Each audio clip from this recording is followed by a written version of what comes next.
At the start of the film, we see Paul on a video call with his son, Martin. Martin tells his father that his mother's health is becoming bad again. And she is again talking to her own self. His father replies him, "Don't get worried, I'm coming back to home. Everything will be all fine." On the other side, when Paul's assistant is about to turn room's light off, she sees someone's shadow over there. As she turns the room light on, she finds nobody there. When she turned the light off again, the scary shadow appears again, and this happens many times. Then the assistant feels as if shadow has come very closer to her, which scares her a lot. She comes to Paul and tells him that someone is there, but Paul is busy at the call and pays no attention to her. And he asks her to go home. While going home, she says, "Be careful, Paul," and leaves. When Paul is about to leave for home, he sees the same scary shadow, and the scary shadow comes closer to him slowly. Paul tries to escape from there so as to save his life, but he gets attacked by her and gets wounded by her deep claws. Then she appears in front of Paul, who realizes that she can only appear in darkness. Because this was true that she couldn't appear in light. Paul runs away towards his office and all the lights are gone now. Then someone tries to open the office door, but the door gets open, no one appears. At the same time, someone drags Paul away from backside and throws him outside after killing him. Time passes by and Martin is shown, who is going for a sleep. He hears some voices, and when checks, he sees her mother talking to some in dark. When Martin's mother Sophie sees him, she says, "We scared you." Martin wonders and gets scared, because there is no one out there except her mother then, whom she was conversating with. Martin comes back to his room for sleeping, and as he looks back to her mother, he sees scary claws of some species. Martin gets frightened again and runs towards his room. When Martin's is back to his bed, someone tries to open his room, and Martin's couldn't sleep as he is frightened. Next morning, Martin falls asleep at the school, so the child welfare people first try to contact Sophie. But they couldn't contact Sophie, so they call upon Martin's stepsister Rebecca. Martin's and Rebecca are from the same mother. Then school teacher tells her that he fell asleep as he came to school. And he was sleeping thrice in this week. Rebecca takes Martin along with her to Mother Sophie's home. Then Rebecca inquires Martin whether their mother meets someone or not. Martin replies that mother only meet with Diana and talks to her in alone. Rebecca becomes surprised after listening to him and says that there is no one like Diana. Rebecca and her mother had a little fight. When Martin returns from his room after packing, he looks into his mother's room, and the terrifying shadow appears. Rebecca asks Sophie for taking Martin to her own home for some days. Sophie cries listening to her.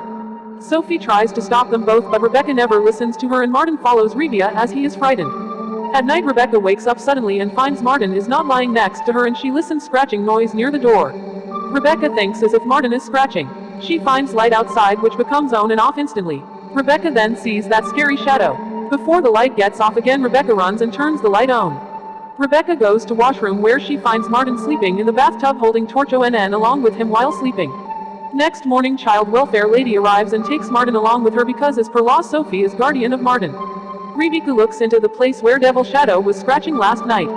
There she finds her name written along with picture. Rebecca goes to her mother's home along with her friend. She asks her friend to stay down and watch for her mother when she arrives. Rebecca tries to find proof related to Diana, and she finds a box having records of Diana and her mother.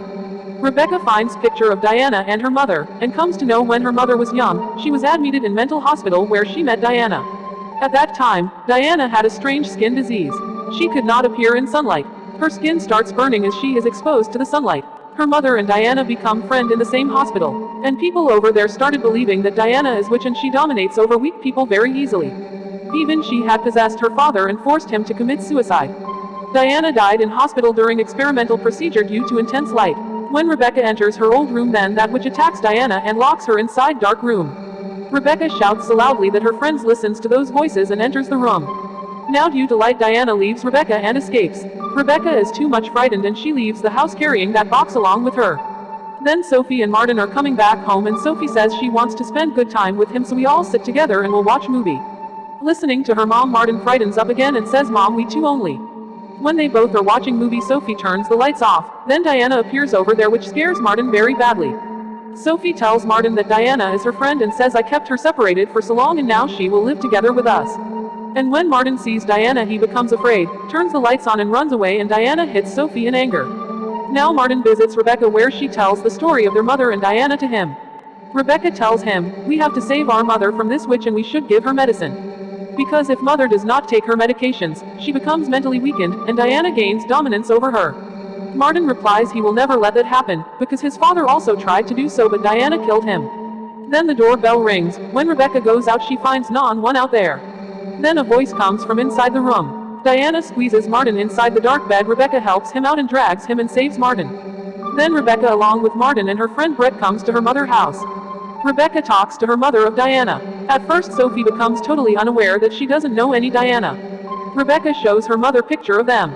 She admits Diana as her friend. During the conversation, they both argue and Sophie leaves for his room in anger. Now Rebecca asks Martin to come along with him, but Martin refuses despite so much danger and says her mother needs him. And I will not leave my mom in such difficult situation. Rebecca and Brett agree to stay there as well. Rebecca turns all the lights on and puts tape on the buttons, so that no one could turn them off. Apart from this, they also put extra lights in home.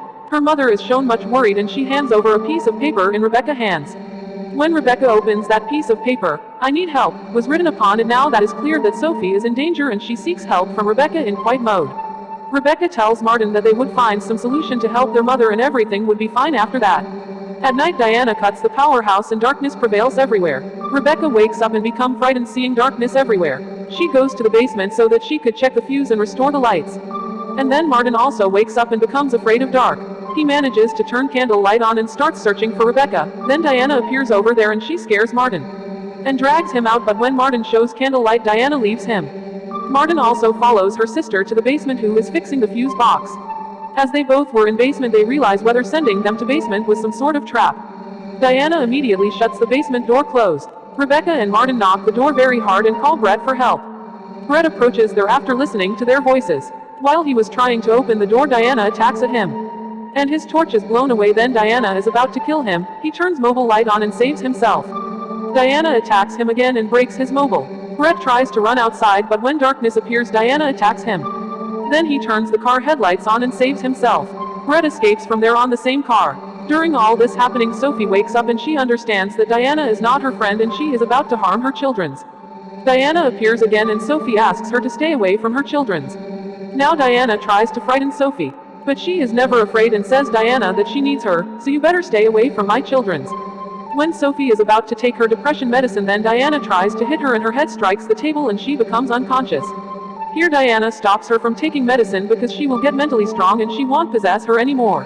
On the other hand, both brothers and sisters light a fire in the basement. Martin discovers a UV light over there. Rebecca moves inside with the help of the UV light, so that she may find something useful. There she finds that Diana lives in the same basement because there is always dark out there.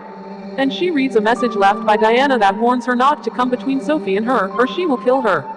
Diana reappears and attacks Rebecca. UV light was not strong enough to scare Diana. Rebecca runs away from there, but Diana holds her hand and suddenly light appears and Diana's skin starts burning. Martin brought that light. Diana leaves them and they both run away from there. They both listen police siren who starts knocking the basement door. That police was being brought up by Brett, comprising of male and female police officer.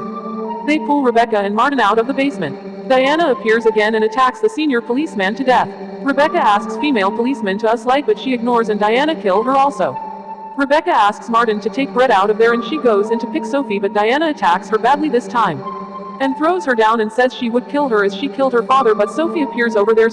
Sophie says to Diana, I warned you to stay away from my children's. And she points gun towards Diana and shoots her.